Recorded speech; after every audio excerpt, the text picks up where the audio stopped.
Hello, this is John Shen with the NYU Clean Energy Diploma program for the Foundations of Cleantech class.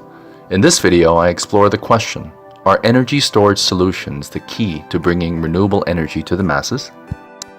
Astonishingly, we still have approximately 1.3 billion people worldwide living without electricity, according to the International Energy Agency. That's about the same number of people who lived without electricity during the days when these two luminaries, yes, Edison and Tesla, were competing with each other to be the king of electricity. Nearly all of the 1.3 billion are living in sub-Saharan Africa and Asia.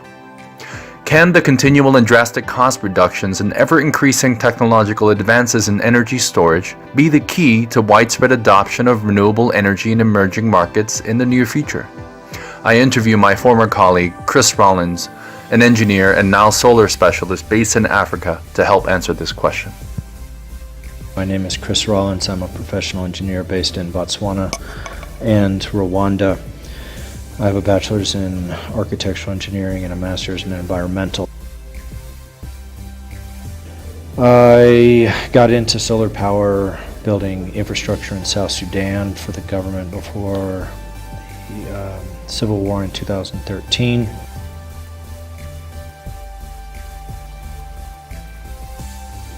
Of course, the grid can be made more sustainable with hydro, wind, and solar, but ultimately, many people think that battery banks are going to unlock all those problems. I'm not convinced.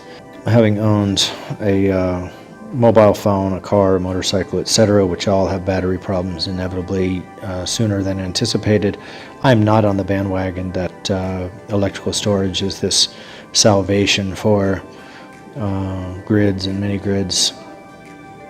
I have a relatively new Samsung phone that had a great battery at first, and then all of a sudden it lasts about 4 hours, and then 3, and then 2, and then it needs replacement far before the phone itself is even used. So how do we suddenly have such great battery storage available everywhere, especially in extreme conditions? I mean, I kind of get it, I guess. These are some of the lithium-ion battery devices that I'm admittedly hooked on and have to recharge almost every day. Also, the battery in my Dyson vacuum just died within 1 year.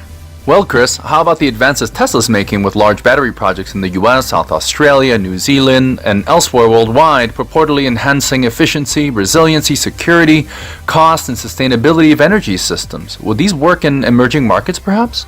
Of course, big battery banks like the Tesla Power Pack will have integrated liquid cooling systems, but imagine one small part goes out on that and a technician is 3 or 4 days away. Are these systems as robust as they're claimed? Well, SMA has told me they're not, and others have concurred. At the same time, other people do like the lithium products, and so perhaps they will revolutionize the energy storage, but I don't see it happening just yet. I'm not sure if I see it the same way, and many notable entities in the energy sector might not agree as well.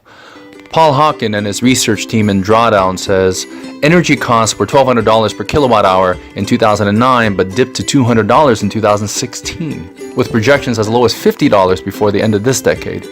Researchers at the IFC, a World Bank group, recently stated in a 2017 report that energy storage is set to grow 40% each year in developing markets, which will take the current installed base of storage from approximately 2 gigawatts to at least 80 gigawatts in less than a decade.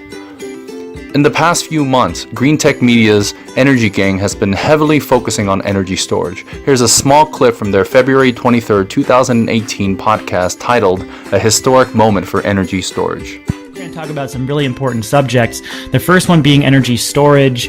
It's a pretty big moment for energy storage in America right now. I think it's fair to argue it's one of the biggest moments for the technology.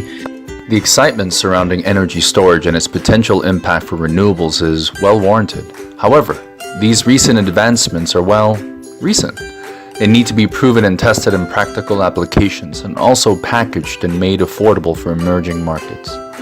Government entities play a significant role in helping or hurting further advancements in energy storage. Just recently in the US, there was very promising news from regulators which will potentially help expand energy storage solutions greatly.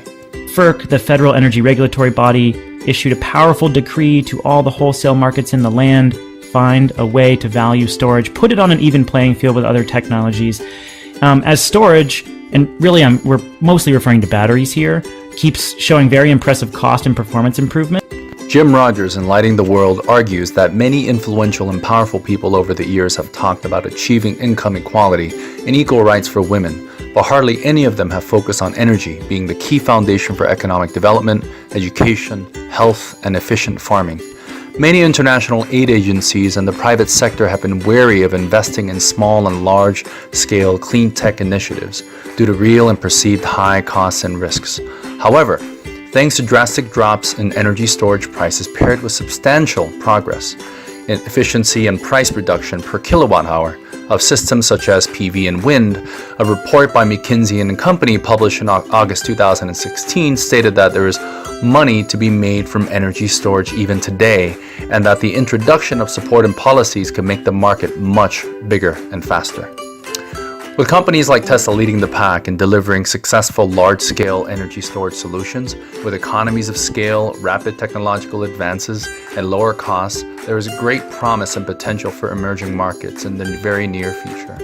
I believe there is no better time than now for entrepreneurs and international development agencies to make great headway in helping connect the 1.3 billion currently still without electricity.